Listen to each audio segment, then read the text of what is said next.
welcome to another episode of the G3 Project Podcast. Today I'm on location with Bishop Vaughn McLaughlin at the Potter's House Soul Food Bistro, which is a part of Potter's House Enterprises. So for those who don't know who you are, can you just give them a little bit of background? Well, I'm Bishop Vaughn McLaughlin. I was raised right here in Jacksonville, Florida. I'm the founder and pastor of the Potter's House International Ministries. I'm also the CEO of Kingdom Plaza, Malls, and Enterprises. I'm also the chancellor and founder of the Potter's House Christian Academy, which is a school of hundreds of kids, K-3 right to 12th grade, putting kids in some of the best universities in the world. And just serve God and man, and serve the city in whatever capacity that I can. And I'm just here to be what God's called me to be, and to do what He's called me to do. That's what He's graced me to do. So that's what I do. Also in school, working on a doctorate now, finishing up at Gordon Conwell. I have some other stuff that I do on the side, but outside of that, I just love God and love people. And so we're here to talk about something that I think would bless those who are supporters of G3. And today we want to talk about the Black church and economic empowerment, which I know that is something near and dear to your heart. And it's important to me because there's a lot of videos that you've seen by Dr. Umar Johnson and people like that who suggest that the Black church doesn't do anything for the community. And we recently posted a video by an interview with Dr. Marvin Bickle where he talked about the economic empowerment, and some of the feedback we received was, well, that's the past. Nobody's doing anything like that today. So I thought it would be great to have you on because you're in the present doing this. How have you been able to effectively empower your community? You know, I'm always interested when I hear people talk about what the church is not doing, because they paint the church with this paintbrush, this wide brush, and they include all of the church. I remember in 1994 that I had an encounter with the Nation of Islam. They actually took exception to some of my teaching about the nation, and so they came to one of our services and literally barged into my office to threaten me when it was over. Well, I had a meeting with them, and after we had the meeting, and they asked me what I was doing in the community, they saw what I was doing in the community, and they said, my brother, we're sorry. We thought you were like those other churches that are just out here ripping the people off and collecting funds and not doing anything. But at the time, we were feeding the hungry, clothing the naked, visiting the jails and the prisons, nursing homes. We had an incubator. We were helping people get started in business. We were employing the unemployable and helping those who needed help. And so we were being the church. And so they actually backed up and left us alone, saying, you're not one of them. So when I come to the church and look at the church, you have to look at everybody individually, right? Even though the church has a mandate, Christians have a mandate to be fruitful and to multiply, to replenish, subdue, and take dominion. I wasn't raised in church, quote, in the church. I never set foot inside the doorways of the church until I was 26 years old. So I didn't know what I couldn't do. So when I read the Bible, I saw in the Bible that the church was impacted, that it actually transformed, that it actually did things in the community that made them viable in the community and made them respected in the community. Because I read in the Bible where it says, when we repair the waste places and ask for people to dwell in, then shall they call us the ministers of our God. That we can get our name changed from that church, those church folk, to the ministers of God by serving people. So we were able to come into the church, and basically I started with just my wife, a couple of folk, and it's a handful of people, but we had a mission before we started, and it was transformation. It was feed the hungry, clothe the naked, visit the jail, prison, the nursing home, the hospital, take care of the widows and the orphans, which is Matthew 25 ministry.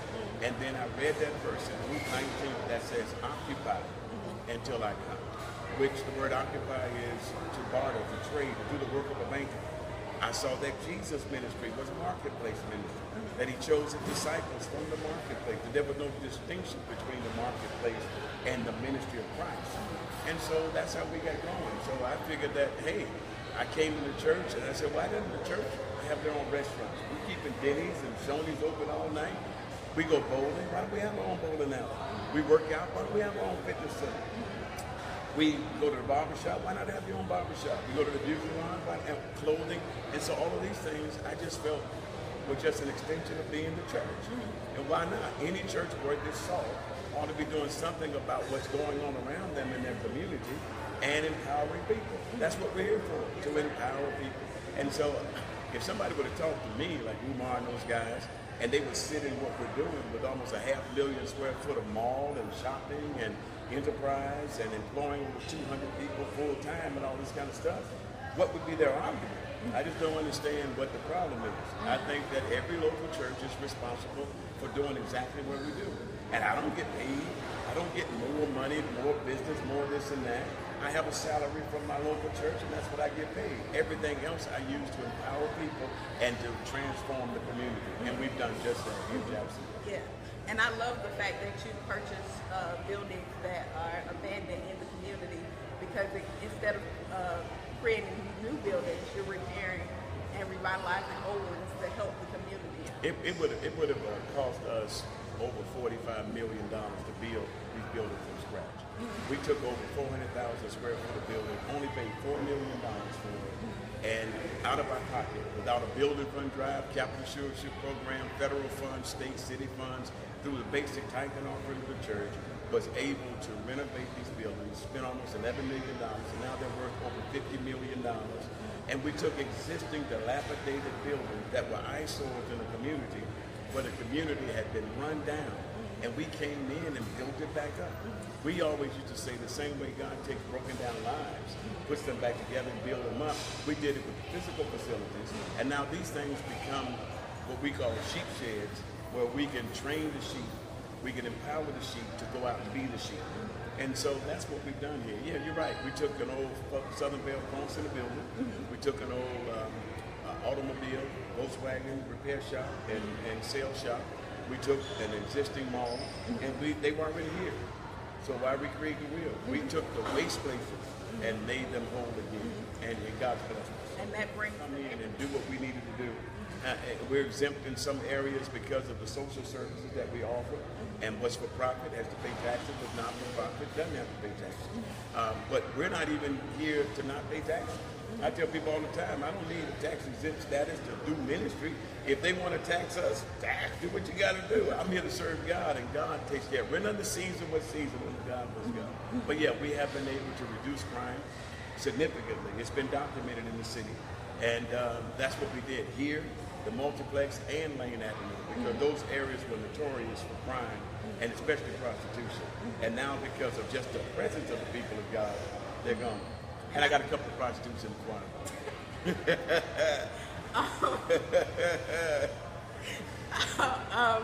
So you also, for this building, it served as a business incubator, where initially small businesses didn't even have to pay rent to kind of help them entrepreneurs out. Right. Actually, we had what's called the College South Multiplex, which is still there, but now it's completely our elementary and middle school. But in that building, we had over 27 spaces of initial business startups. We had members of our church and outside of our church who wanted to do business, but usually businesses closed within the first 3 years because of overhead expenses. So what we did is we bought the building, we owned the building, we carved out the spaces, we built out the spaces, and we worked with young entrepreneurs and people who were afraid of the overhead, removed overhead costs, didn't let them pay a dime, but just taught them good stewardship principles, that if they prosper and do well, they should give back. But nothing was mandatory for them to pay. And we allowed them to build their businesses. We allowed them to step out and to test the waters. And many of them moved on to larger facilities. Many of them incubated with us, and they're now successful and doing well today. We also had another facility on MacDuff called the McLaughlin building, where we had 20 plus businesses in there, businesses from the community and young startup businesses. The people who were established were able to pay, all right? And that covered the cost for those who couldn't pay. But what we wanted to do was to help our people get going in business and do some things, and to realize that you can, because we're like the first generation of black people in particular that have a chance now to do something for the next generation. I wasn't handed anything. Nobody gave me anything. My father died and left me alone and alone. you know, so there wasn't much given to us. All right, so there are other privileged people that have had businesses passed down, money's passed down, inheritance passed down, and they've been able to continue the family business. We're in a position where we have to start the family businesses. And so now that's what we've done. This bistro will be around when I'm dead and gone. These bistros collectively, in sales alone, are close to $6 million a year in sales. They started as a mom and pop shop right there in our building on Normandy Boulevard in the multiplex. But that's what we're talking about, because the mission was right, because our purpose was to empower people, and because we use it as an evangelistic tool and a ministry tool to employ the unemployable. God breathed on it. Oh, he blessed it. And so I've got offers all over the country to do franchising. We're not going to do it just yet, but eventually we may do that, and it will be used with the same mission. Like Chick-fil-A has a mission, everybody to establish a place to where the unemployable can be employed, especially black folks and underprivileged people can have jobs, can build a resume, a dossier to be able to go out and get better jobs. But we give them experience. Even in our Christian Academy, we teach them entrepreneur skills, and we teach them money matters.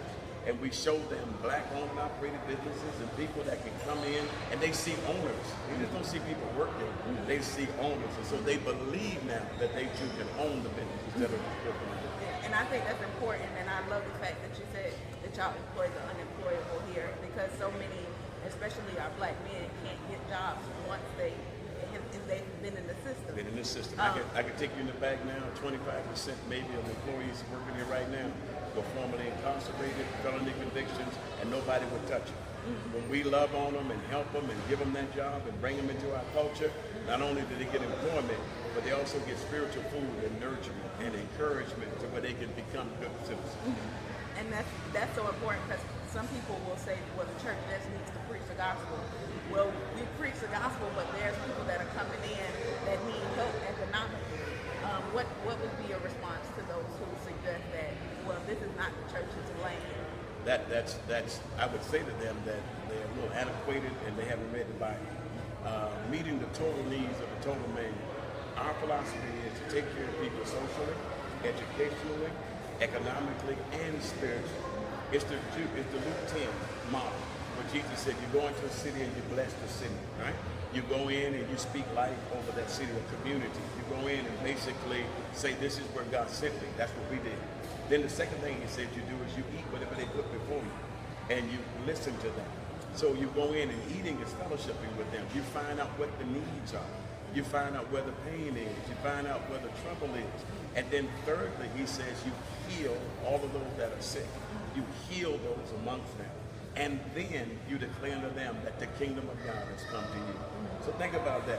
Before we declare the gospel or the kingdom has come, or to say, we're here in Jesus' name, we came and we blessed them. We sat and we ate with them. We listened to them. We healed them. We fed them. We clothed them. We employed them. And then we preached the gospel to them. The problem is people want to just preach the gospel with no remedy, no help, no assistance, no nothing. And that's where the church gets that bad name. We're more concerned about how we say it and what we say versus what we do after the benediction. Your community needs the power of God, the presence of God, the resources of God that God gives to the church.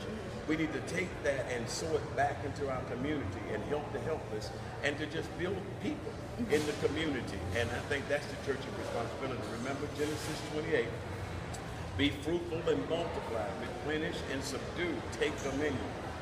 We split this mall up because of the Pharisees. If you step outside, you'll see that our church sanctuary, our church building is separate from the rest of the mall. It used to be one building. You know why we did that? The Pharisees. They've taken the Father's house and turned it into a den of thieves. And look at that.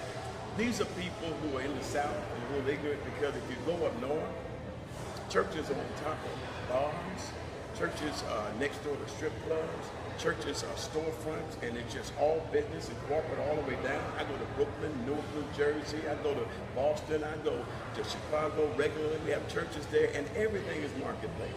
There is no distinction.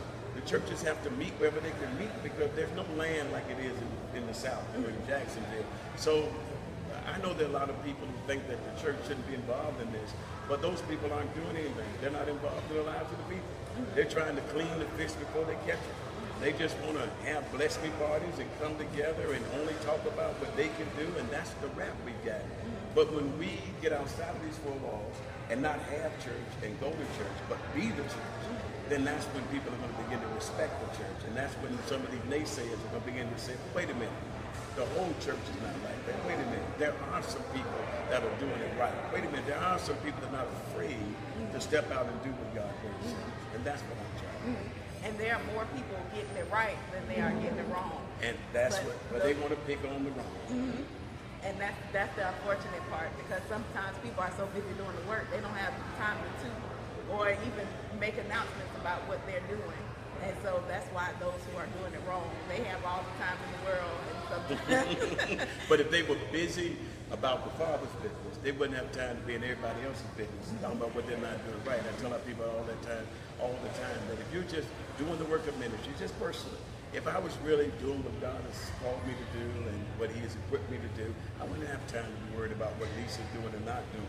But if we're on the same track, that's one reason I think Jude 3 is so important, because it's right in line with what I see the church doing and what we need in the body of Christ. We need to have some knowledge. Jesus doesn't want us to follow Him blindly. He wants us to use logic. He wants us to reason. He wants us to know. And so a lot of times people are listening to YouTube videos and Vimeo videos of information and facts that seem to contradict the Word of God.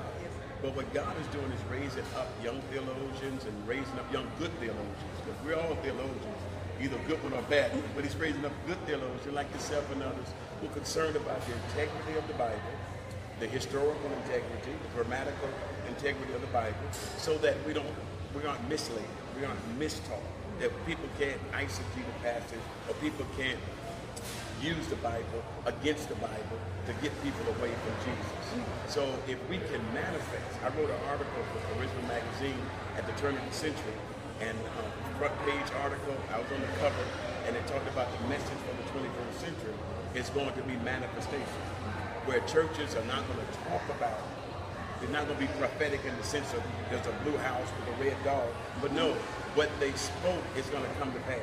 And so you're going to see businesses, you're going to see educational systems, you're going to see social involvement, you're going to see people developing and growing spiritually to where they are able to contend for this faith themselves. They won't be codependent upon a pastor or a leader, for Jesus trained His disciples for His absence. I go so that you can do greater works than I do. And that's what I'm trying to do. Leave a generation like yourself and others with equipment, with things to work with, so that you can do greater works than we ever did in our lifetime.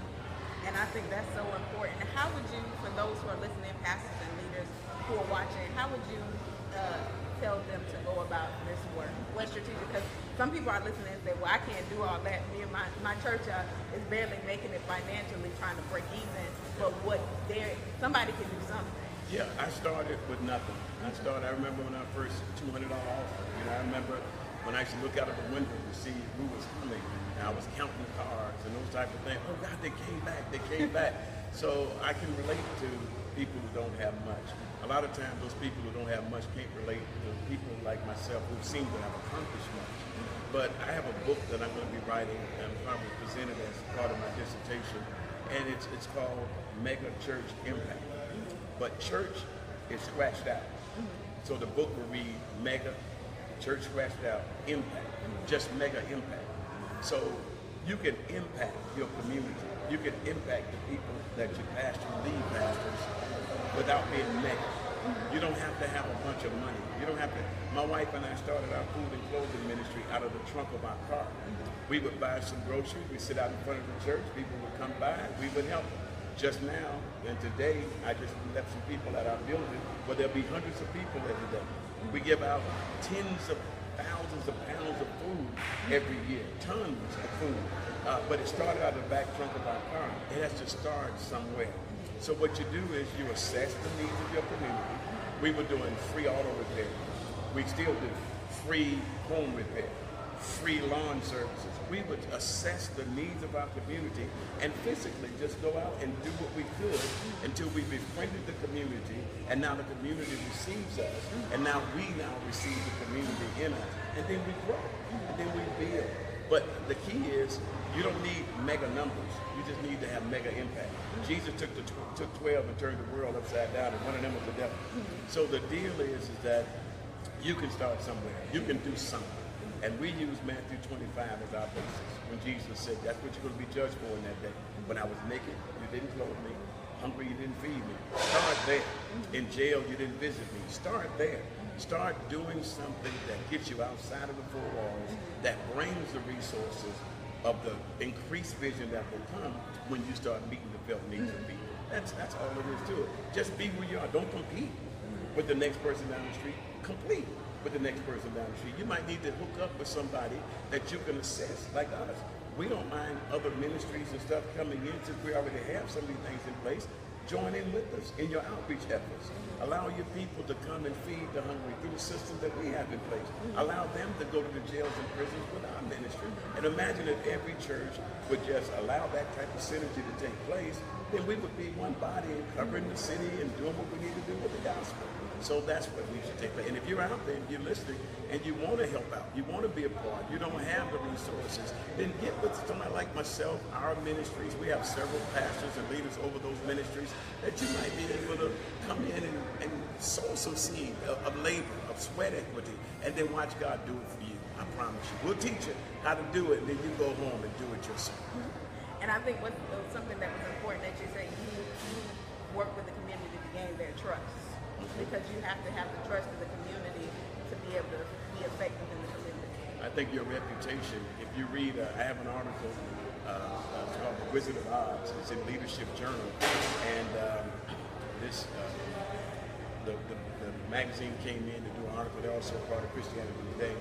And Eric Swanson, who's the editor, came in and he studied our church. And he talked about our impact in the community. And if you read the article, he concludes the article by saying, Bishop McLaughlin says in our conversation that a church ought to be so impacting in the community that if they left the community, the people would notice and the community would be impacted or affected by it.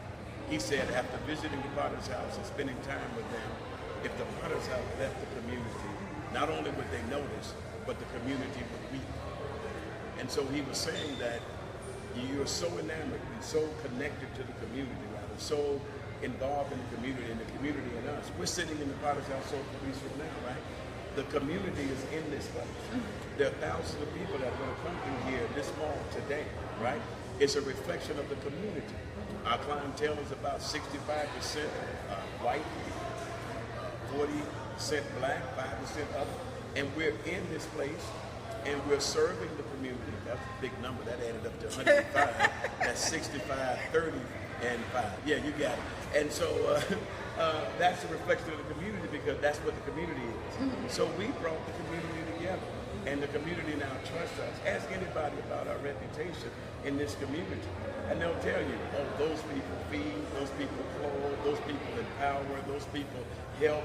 It's a safe place. We have our mall is used as a walking trail for people in the community who are afraid to walk outside. And there's just a lot of different things that go on here that wouldn't happen, of course, in the community we weren't here.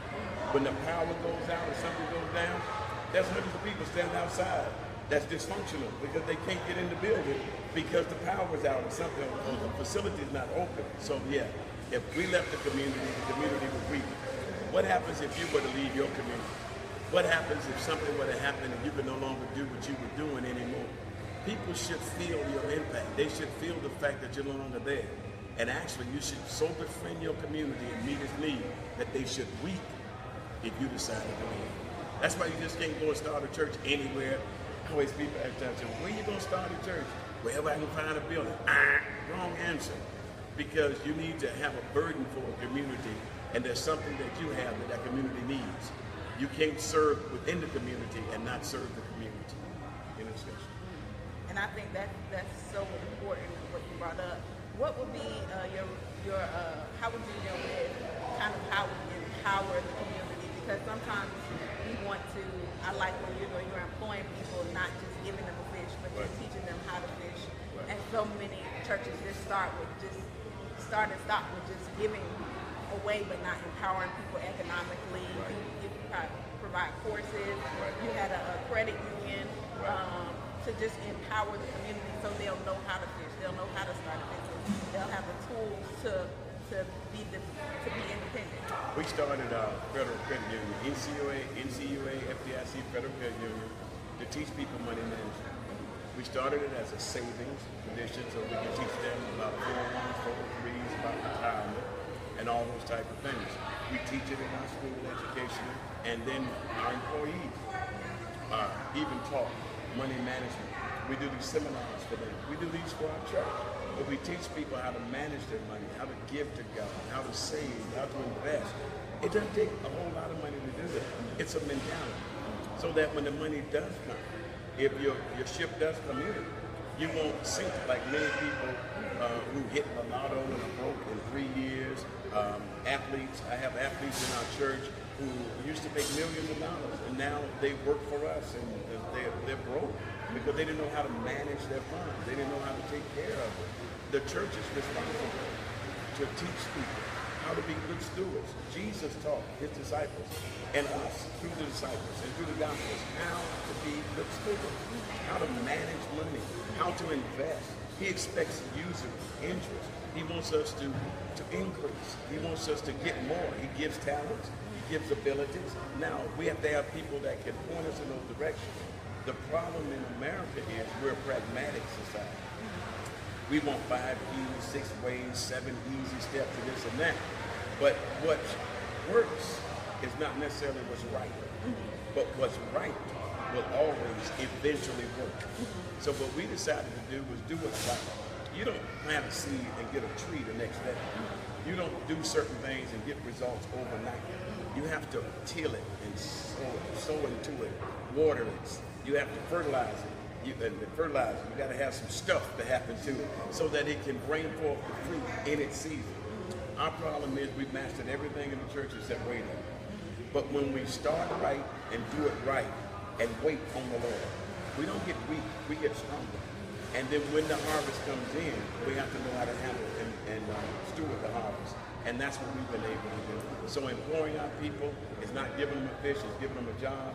It's helping them to be the fathers and the mothers that they need to be to provide, and then to manage it, and so on and so on and so on. So the credit union was meant for that. But let me tell you what happened to the credit union.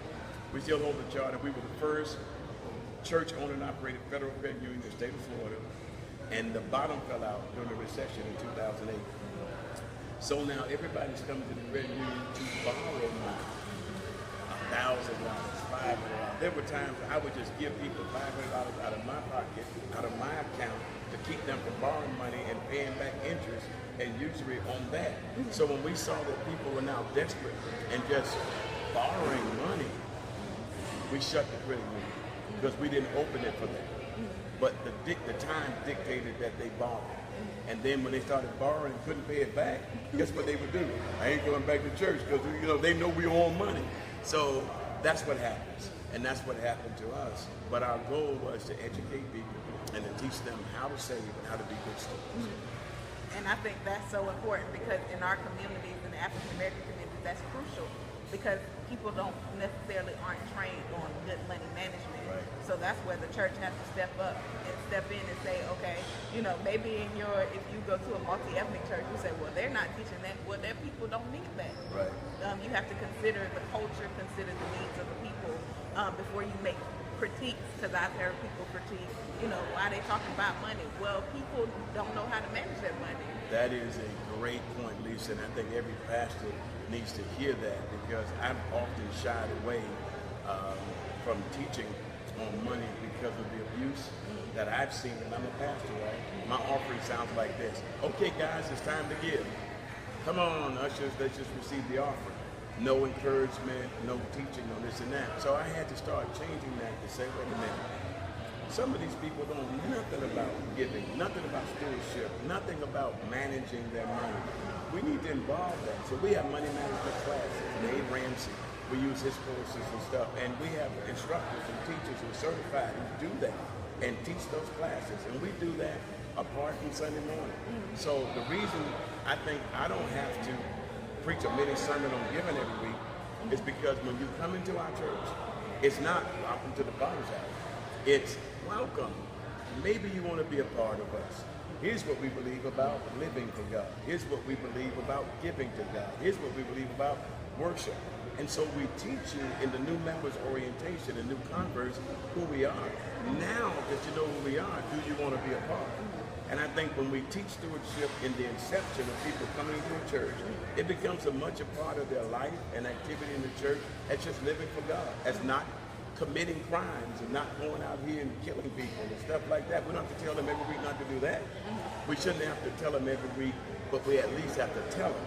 And we have to educate them. You made a good point about the other side of the track, or in a multi-ethnic type of community where people have had access to funds, have had some of this training, have had monies passed down and stuff. They know how to manage and they're better equipped. When our people come from our communities and where we are often, like me, I didn't have a dad. My mother worked 3 jobs. I didn't have any training. I brushed my teeth, right? And my wife said, "You're splashing toothpaste all over the mirror like nobody ever taught you to brush your teeth." And I looked at it with a tear in my eye and I said, "Nobody did." I had no one there. I had to do it on my own. And I think a lot of us have had to do it on our own and we've done it wrong. But we need pastors, according to God's own heart, who will feed the people with knowledge and understanding.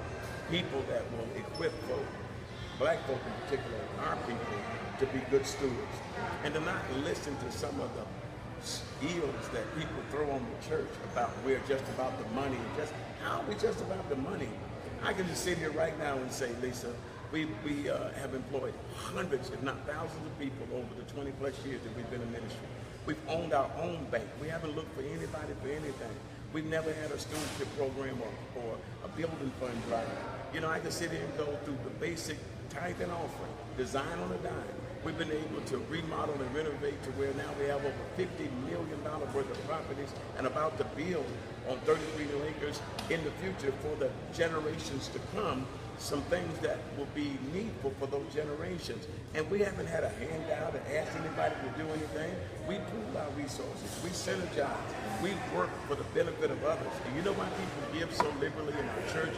Even though I never had a philanthropic gift or never had a big donor, anything in our church, when people can see that you're feeding the hungry, clothing the naked, taking care of business, and concerned about your community, when they come to the worship experiences and sit in a 4,000-seat auditorium, 1,000-seat church, they see all the stuff that's going on, and they know you're not begging, and they know that their money is being used properly and going back into the community and meeting the felt needs of people.